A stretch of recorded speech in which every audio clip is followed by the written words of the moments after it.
ओम नमो भगवते वासुदेवाय नमः। नमस्कार, मैं ज्योतिषाचार्य वरुण प्रकाश ज्योतिष के आज के इस विशेष कार्यक्रम में सभी सनातन परिवार के मेरे प्यारे भाई बंधुओं, माताओं, बहनों, आप सबका मैं एकदम दिल से स्वागत करता हूँ। स्वस्थ रहिए, स्वास्थ्य का ख्याल रखिए। 2025 के प्रिडिक्शन वीडियो में मैंने बताया था कि कोरोना जैसी महामारी फिर से आ सकती है। कुछ कुछ उसकी सुगबुगाहट शुरू हो गई है, उसकी आहट दरवाजे पे दस्तक देना चालू कर गई, इसलिए सावधानी बरतिएगा। हालांकि वैज्ञानिक लोग इस पर रिसर्च करेंगे, उतनी बड़ी महामारी नहीं बन पाएगी, लेकिन फिर भी कुछ तो नुकसान करेगा और उस नुकसान में कहीं आप न हो, इसलिए अपना ख्याल रखिएगा। जो भी गवर्नमेंट की गाइडलाइन रहेगी, जो भी सरकार बने आपको बताएगी, नियम कानून सुरक्षा के लिए, वह सारा कुछ आप मानिएगा। सबसे खास दिन आ रहा है 27 मई को। वह खास दिन क्या है? उस दिन है शनि जयंती। शनि जयंती मतलब उस दिन शनि देव का जन्म हुआ था। मैं आपको कई बार बता चुका हूं कि कलयुग का जो अभी स्वरूप है, इसमें आप बहुत कुछ ऐसी घटनाएं सुनने को पा रहे होंगे, ऐसे समाचार सुनने को पा रहे होंगे, जिसको एक बार में सुन के स्वीकार कर पाना, मान लेना बड़ा मुश्किल होता है। पवित्र से पवित्र रिश्तों में आप कई तरह की समाचार मिल जा रही हैं। मतलब हर चीजों का पिता को बच्चे अपने पास रख नहीं पा रहे हैं, अनाथालय में डाल दे रहे हैं। माँ बाप होते हुए अपने बच्चों को अनाथालय में डाल रहे हैं। वृद्धाश्रम में पिता को, बुजुर्गों को डाल दे रहे हैं। बच्चे होते हुए भी, धन संपदा होते हुए, वो पिता अपने जीवन काल में पूरे अच्छे से धन संपदा किया, लेकिन अंतिम समय में उनके बच्चे भी उनके काम नहीं आ रहे। बहुत तरह की, एक दो कितने उदाहरण दें, न जाने कितने उदाहरण आपको जानते होंगे। और ये कलयुग का बस एक शुरुआत है। अभी तो न जाने क्या क्या देखने को बाकी है। आप और हम शायद दुनिया में नहीं रहेंगे, लेकिन जो आने वाला समय है उसको और भी बहुत कुछ भुगतना पड़ेगा। कलयुग का अंत के बारे में, जब तक कलिक अवतार नहीं होता है तब तक के बीच में जो हमारे धर्म ग्रंथों में लिखा है वह बहुत ही ऐसा है कि आप यकीन नहीं कर पाएंगे। कलयुग बहुत खतरनाक वर्ष है, सबको मालूम है इस युग के बारे में। तो इस समय यदि आप चाहते हैं इसका प्रभाव आपके ऊपर इतना ज्यादा न हो, तो सबसे ताकतवर इस समय देवता हैं शनिदेव, राहु और केतु। राहु और केतु इतने ताकतवर हैं कि वो भगवान सूर्य यानी कि देवताओं के राजा को भी ग्रहण लगा देते हैं। तो सोचिए, जो देवताओं के राजा को ग्रहण लगा देता वो ताकतवर तो होगा ही। तो ऐसे में यदि शनि, राहु और केतु को ढंग से आप प्रसन्न कर ले जाते हैं, इनकी पूजा पाठ, इनकी जो भी उपासना विधि है तरीके से आप करते हैं, तो आपको कई तरह के तकलीफों से मुक्ति मिल जाएगी। हमारे कार्यालय में हर दिन 9 ग्रह शांति के पूजा पाठ और सभी ग्रहों के शांति के पूजा पाठ चलते रहते हैं। आप भी अपने नाम, अपने गोत्र से करा सकते हैं। बकायदे आपको उसका वीडियो भी दिया जाएगा, क्योंकि हमारे ज्योतिष शास्त्र को बदनाम करने वाले लोग इसमें बहुत हैं। अजीब अजीब तरह के उपाय लोगों को बता देते हैं, जो खुद भी जानते नहीं है कि इस काम करेगा नहीं करेगा, लेकिन बताने का शैली इतना अच्छा होता है कि लोग विश्वास कर लेते हैं। लाल पीले हरे कलम से हाथ पे आप लिखिए, कुछ यंत्र बनाइए, कुछ नंबर लिखिए, उससे आपको पैसा मिल जाएगा। मिल गया क्या आपको? शुक्रवार को शराब पीने से आपको पैसा मिलेगा। मिल गया क्या आपको? ये इस तरह की पोटली बना के यहां रख दीजिए, वहां रख दीजिए, मिल गया क्या आपको पैसा? बन गया आप करोड़पति। इस पात्र में आप जल भर के उसमें चावल ऐसे रखिए, वैसे रखिए, करके आपने देख लिए क्या? मिल गया।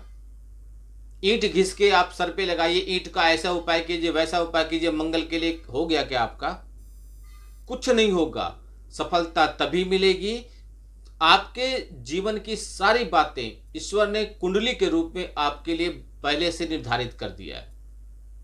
उसकी बारे में यदि आप अध्ययन करेंगे, उसके बारे में यदि आप जानकारी पाना चाहेंगे, उसको समझेंगे, तो कुंडली में सब कुछ विस्तार पूर्वक लिखा है।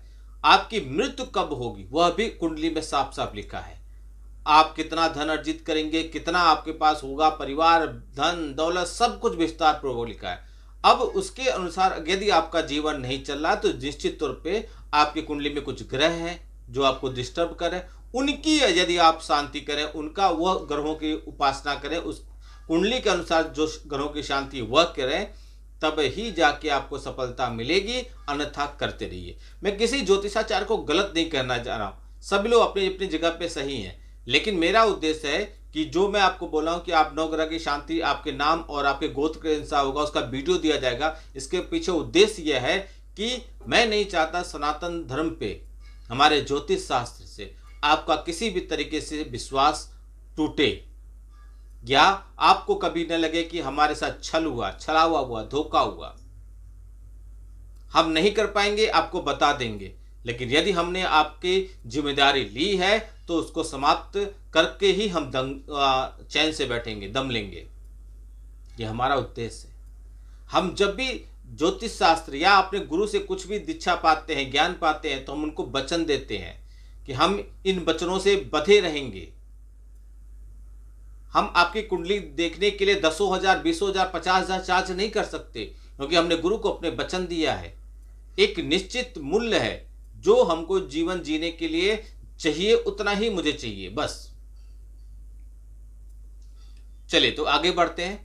हिंदू धर्म में शनि जयंती आने वाली है 27 तारीख को। मैंने राहु केतु शनि के बारे में बताया। यह शनि जयंती जो आने वाली है, इसको चूकिएगा मत। आप जो मैं बता रहा हूं वैसे कर लीजिए, बट ईश्वर को आपको पास, सपोज कीजिए आप किसी ने आपको बताया कि आप जाइए, आप इतनी लड्डू चढ़ाइए, नारियल चढ़ाइए, ऐसे चढ़ाइए भगवान के पास, तब आपकी मनोकामना पूर्ण हो जाएगी।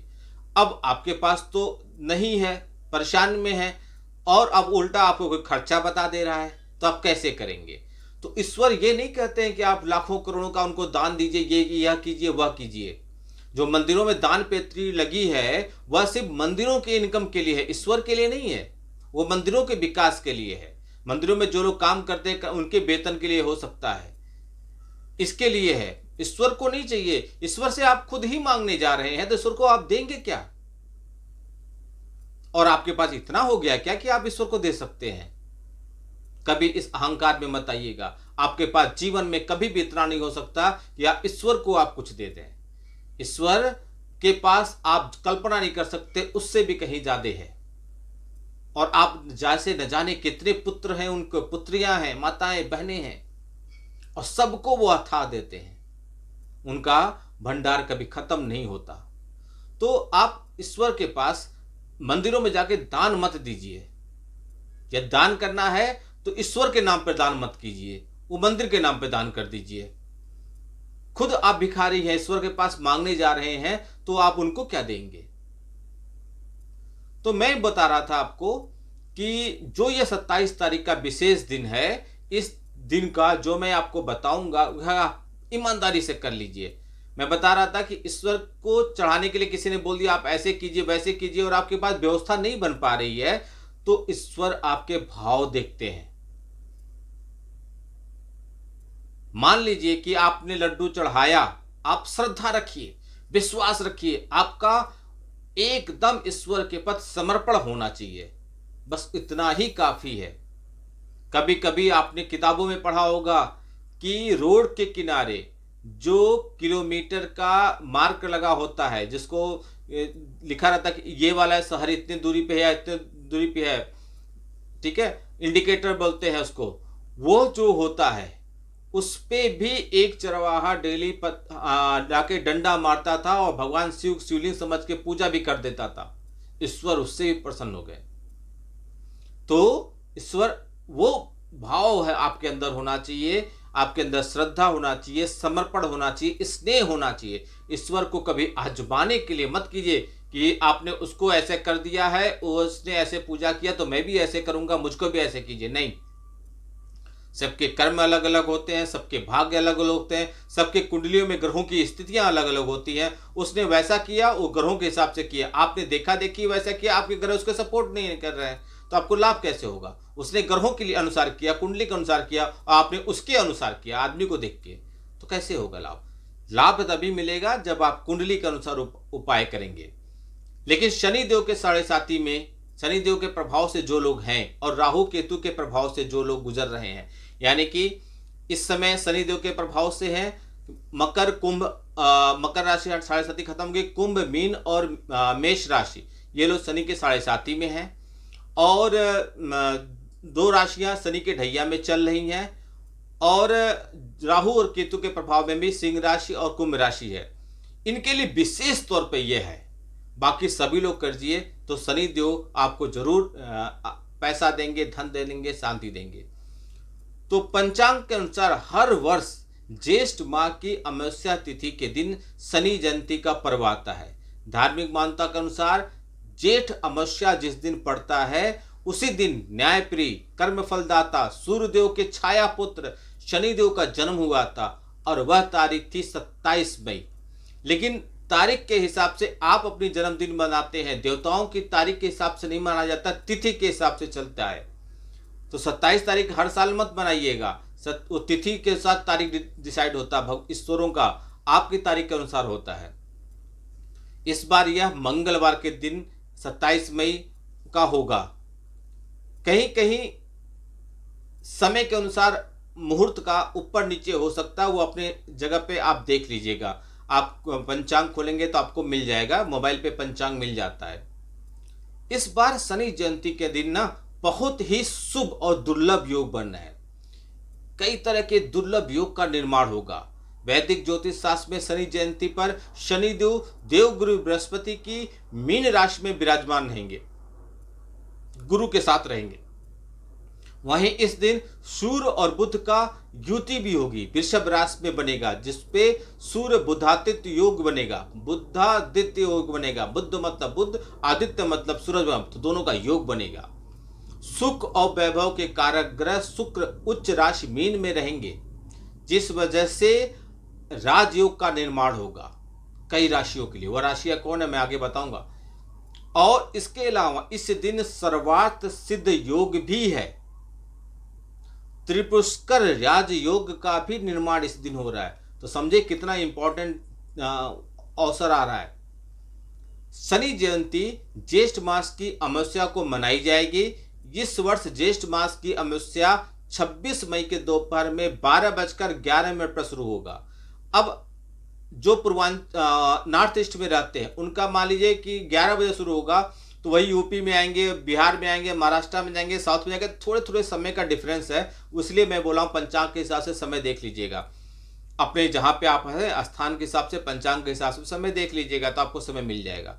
तो 26 मई को दोपहर 12 बजे के बाद से मान लीजिए यह तिथि शुरू हो जाएगी अमावस्या की, और जिसका समापन 27 मई के सुबेरे 8 बजे 8:31 है, तो 8 बजे मान लीजिए समाप्त हो जाएगी। उदया तिथि के अनुसार शनि जयंती 27 मई को मनाई जाएगी। और किसके लिए अच्छा रहेगा? यह जयंती मेष, वृषभ, तुला, वृश्चिक, मकर और कुंभ, ये 5 राशियां, मेष, वृषभ, तुला, वृश्चिक, मकर और कुंभ, ये 6 राशियां हो गई। ये 6 राशियों के लिए बहुत ही उत्तम है और आप लोग यह अवसर चूकिएगा नहीं। आपके ऊपर शनिदेव की विशेष कृपा बरसेगी। आप घर पे शनिदेव के चालीसा का पाठ कीजिएगा। शनिदेव के बीज मंत्र ओम शम शनिश्चराय नमः, इसका कम से कम 1 माला तो जाप कर ही लीजिएगा। और नीलांजन समाभाषम रविपुत्रम यमागजम छाया मार्तंड शंभूतम तम नम नमामि शनिश्चराय, इसका उच्चारण कम से कम 21 बार कीजिएगा। कोशिश कीजिएगा किसी भी तरीके का कोई भी अनैतिक कृत्य मत कीजिएगा, बुरा भला किसी को मत कीजिए बोलिएगा, क्योंकि न्याय के देवता है। आपने किसी का दिल दुखाया तो आपके साथ न्याय करेंगे, आपको तकलीफ दे देंगे। तो किसी का दिल मत दुखाइएगा, किसी के साथ गलत आचरण मत कीजिएगा, बुरा भला मत बोलिएगा, काले वस्त्र मत पहनिएगा। और अगर व्रत रह सकते हैं तो सोने पर सुहागा हो गया। ऐसे जो लोग कर लेंगे। और शाम के समय आप तिल का तेल का दीपक जलाइए, बहुत अच्छा रहेगा आपके लिए। आप करिए उपाय। बीमार होते हैं तो आप क्या करते हैं? डॉक्टर के पास जाते हैं ना, डॉक्टर आपको कुछ चेकअप लिखता है और फिर मेडिसिन देता है। ऐसे जो बीमारियां आपको अदृश्य रूप में है, यानी कि तकलीफ, जीवन में पैसा ना होना, पीछे होना, सफलता न मिल पाना, इसके लिए आपको भी ज्योतिषाचार के पास जाते हैं। ज्योतिषाचार चेकअप के रूप में आपकी कुंडली का अध्ययन करता है और कुछ पूजा बताता है और उपाय बताता है। वही उपाय है जो आपको बीमारियों से बचाता है। उपाय करने से ही आपको लाभ मिलेगा। ज्योतिषाचार से बात और विचार विमर्श करने से आपको आपकी परेशानियां नहीं दूर होंगी। आप समय व्यर्थ मत कीजिए, उठाइए फोन और संपर्क कीजिए। बहुत छोटा सा शुल्क हम लेते हैं और जिसका 50% मैं गौ सेवा, अनाथालय, वृद्धा आश्रम में दान और पुण्य कराते हैं, जिससे उसका आपको लाभ मिले। क्योंकि मैं अगर कहूँगा आपको कि कुछ हमको डोनेशन दीजिए, हमको मंदिर में दान करना है या आपके नाम करना है, तो लोग घबराते हैं, पीछे भागते हैं, वह नहीं देना चाहते। भले उसको शास्त्रों में लिखा है कि आप अपने इनकम का कुछ % जरूर दान दीजिए, लेकिन अगर मैं मांगूं तो लोग समझेंगे ये धन अर्जित करने वाले हैं, पैसा कमाने के चक्कर में बैठ गए हैं, इसलिए ये बैठ गए हैं, इनका उद्देश्य से पैसा कमाने हैं, ढोंगी हैं, लालची हैं, तरह तरह के आपके अंदर विचार आएगा। तो मैं धन आपसे नहीं मांग सकता, लेकिन जो फीस देंगे अपनी तकलीफ, अपनी समस्या के लिए, उसका 50% मैं पुण्य काम में लगा दूंगा। इनडायरेक्टली जो आपको मांग के मुझे लेना था उसका पुण्य आपको मिल जाएगा। आपके काम बनेंगे, सफलता मिलेगी, बाधाएं हटेंगी, जीवन में समृद्धि आएगी। तो सोचिए मत, उठाइए और फोन और संपर्क कीजिए। समय एक बार हाथ से निकल गया फिर हाथ मलते रह जाएंगे। चोट गंभीर हो गया, तकलीफ बड़ी हो गई तो इलाज में भी उतना समय जाता है। आपका दिन शुभ हो। भगवान भोलेनाथ का आशीर्वाद आप पे बना रहे। नमस्कार। जय श्री राम।